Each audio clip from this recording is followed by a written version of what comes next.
Hey Nym fam, happy Easter. Welcome back to another team selection video. Plenty of football yet to come this week, but this is my initial thoughts based on the Chelsea win versus Crystal Palace in the FA Cup, giving us a double game week in 34 for United and Chelsea. If you're loving the content, then please do drop a like on this video. Let's try hit 60 likes. That would be absolutely amazing. Do pop me a comment below. How is your game week going so far? Can you actually believe that Weghorst scored? Because I can't. And lastly, if you're new to the channel, then please do subscribe. It means a lot to me. Okay, let's get after this.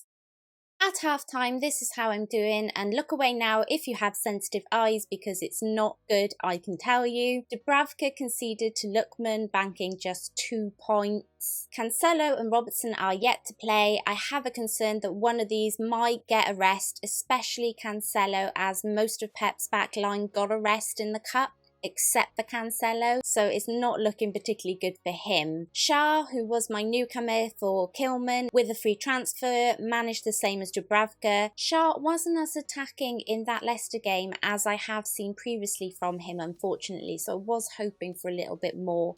Maybe in the second game. Let's keep our fingers crossed. In midfield, Saka, as feared, is needing to do a lot more given our recent injuries, a lot more tracking back, a lot more defending. He did have a shot saved though, so he was a tad bit unlucky not to have scored there. Barnes just continues to disappoint really. Had hoped he would start after his hooking in midweek, however, whatever's happened to Barnes, he just doesn't look on it recently, and Brendan just isn't feeling it, and neither am I now. The Spurs-Brighton match was an absolute snooze fest, and Kulu did get his clean sheet, but also lost it via a yellow card. Was lucky to still be on the pitch though, to be fair. He really should have had a red card. And lastly, in midfield, Salah is yet to play, but just watching him in the cup, I am not confident in him at the moment. He doesn't look himself at all. I miss the old Salah. I'm praying for the old Salah to come back. And I'm praying it comes midweek against Man United because I am getting very close to selling him on, something I hate doing. Up front, I still can't quite believe that Weghorst scored. Can you? I'm still in absolute shock. Is anyone else? And Tony, after his heroics last game week, fell flat this week with no returns and got a yellow card for just 1 point. And I don't even want to talk about Kane, to be honest with you. I have to stop not captaining non-double game week players in a double game week. Granted, Saka was the only one I was really considering outside of Kane, and he has yet to do anything, but I should always play the odds. I went with form in Kane and it didn't pay off, and the problem with that is that I think it takes a bit of excitement out of the game, because when you have a captain that's still to play yet again, there's always still that tiny bit of hope that you can get something more. Whereas now I'm just like, oh well, Kane's played and nothing else to come, so yeah. Definitely need to think about that in future when I'm deciding my captains. I said I wouldn't do it again after Salah, and I fell into the same trap again with Kane, so hopefully I've learnt my lesson now. All of that means I'm on 22 points currently. It's a small green arrow to 89,738. I don't think it'll be enough to keep me on a green with less doublers and no double captain left to play, but let's see, plenty of football yet to come. It's a big ask though, I think. So far, I have Davies and Ramsdale on my bench with 2 points apiece, so we can't judge yet whether or not I should have bench boosted. I am a little worried about having benched Rudiger given Arsenal's recent form. He did go down in the FA Cup with a bit of a niggle, but he did carry on until the end of the match, so I'm assuming he should be okay. With that, this is currently my bust team before making any changes ahead of the Chelsea and Man United double in game week 34. I don't hate my team, though I do only have one doubler currently. I very much doubt it will stay this way though. Apart from anything else, I hardly ever play 5 at the back. But I also have 2 free transfers and I want to chase these doubles. I haven't done enough for chasing the doubles this season at all, and I want to enjoy the last few weeks of the season, so I may as well just go for it now. I have made a plan to game week 36 where I will likely bench boost or free hit. That plan is getting James in for Shah and mounting for Saka or Barnes. At the moment, I am leaning towards selling Barnes more, as it is obvious that Rodgers' focus is the Europa Conference League, so there looks as if there will be plenty of rotation to come there for Leicester. It does mean I will have to sell Tony or Weghorst for somebody like Mateta just to free up a little bit of cash, but it does see me looking quite good all the way to game week 36.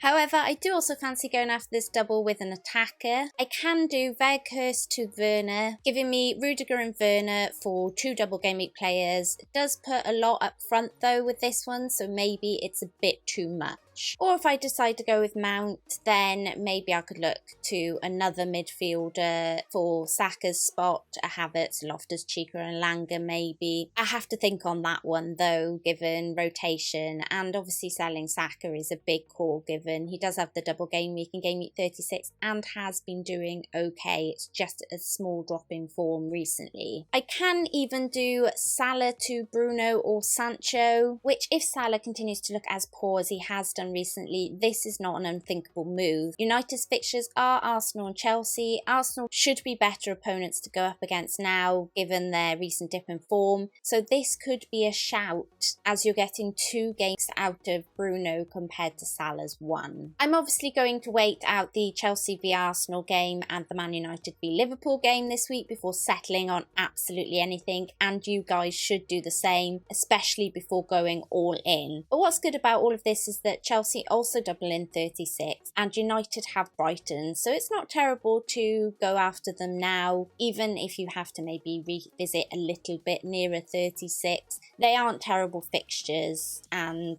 you know, in terms of doubles, you're potentially getting a lot for your money. What would you guys do? Is Kane to Ronaldo even an option now, or have we missed that boat? Let me know what you guys think in the comments below. Captaincy is a little difficult without knowing which doubler I will get. All I know is that I will definitely captain a doubler, and I will bear that in mind when I choose which doublers to go for in the options I've just mentioned, because I want to make sure that I have a double captaincy option that I feel comfortable in, where I didn't have that in game week 33. Even if the captain doesn't end up playing both, at least I played the odds that he may do. If nothing else, I need to have some fun now with this team. Honestly, game week 33 has just felt a bit meh for me, and I really want to just go for it. At least if you go for a captaincy on a double game week player, it gives a little bit of excitement and some hope, even if it doesn't pay off.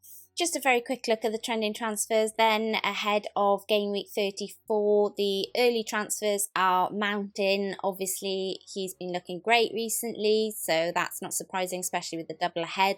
Pukki, obviously just ticking away nicely, nobody paying any real notice to him. Ronaldo, not surprising after that hat-trick on the weekend and obviously the double next game week. Tony, not such a great week this week, but has been doing well recently. And Son, much the same as Tony really. I think people maybe a bit of lag from last game week and them doing well. Saka making way, obviously he's the one making way most for Mount by the looks of things.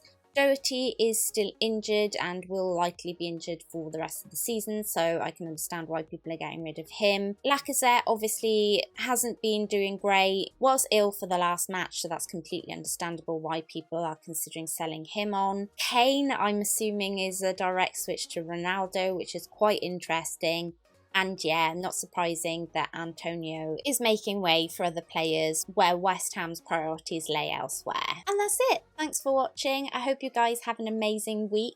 Please do subscribe to the channel if you haven't already, and please do check out the sponsors of this video, Fantasy Football Fix. Until next time, Nymfria out.